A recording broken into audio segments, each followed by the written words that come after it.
Hi Danielle.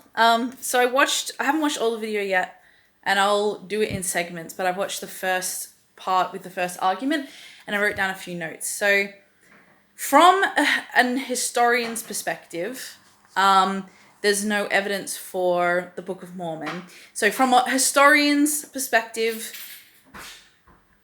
by the frame, like the perspective that they like make decisions about history from, he wouldn't be able to use that as a real reference point, which is how like it works in like that's how people in university think. And like I'm not gonna rag on that, but it's still from a historian's perspective. So the Holy Spirit gives us testimony that although they were only written on these brass plates and they were taken up into heaven by an angel, these things are true. I've had a lot of difficulty with that particular thing, and it was one of the things that made me like not want to be baptized into the Mormon church. But so many amazing things happened where things I read in the Book of Mormon were shown to me by the Holy Spirit, and just like, oh my gosh, the abundance of like miracles in this church. So anyway, moving on to the next thing.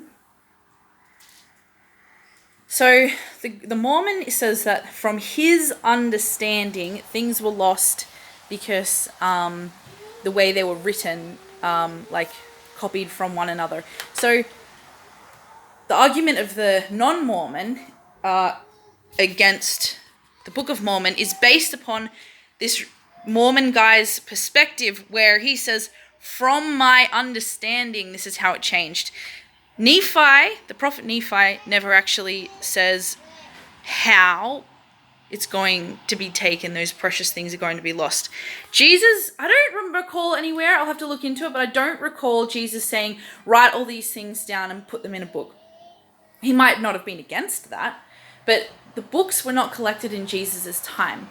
And so Nephi is saying that an abominable church will come and lose these precious things. And so where did the original New Testament come from, and what New Testament was copied those thousands and thousands and to millions of times by people?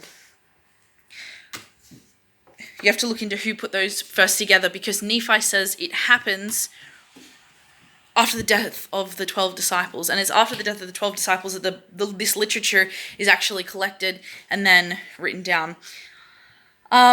So something about the Book of Mormon is it makes, and we're talking about losing precious things, something about the Book of Mormon is that it helps confusing parts of the Bible make sense. Parts of the Bible that don't make a whole lot of sense are backed up by things in the Book of Mormon and makes it make more sense. I think that's all my points on that.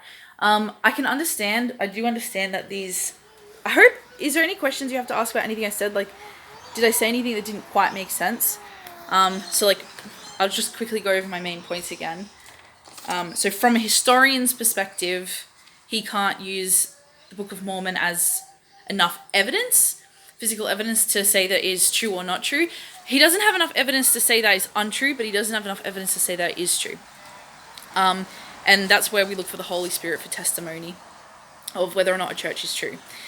And then the next thing is, the guy he's interviewing, this Mormon, says to his understanding, this is how the precious things were lost, because over time, people copying each other's stuff, it slowly got warped. That's to his understanding.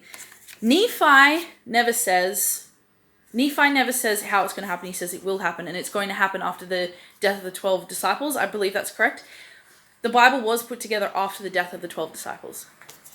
So we have to ask, what was the original manuscript that everyone decided to copy and spread? Yeah, that's it.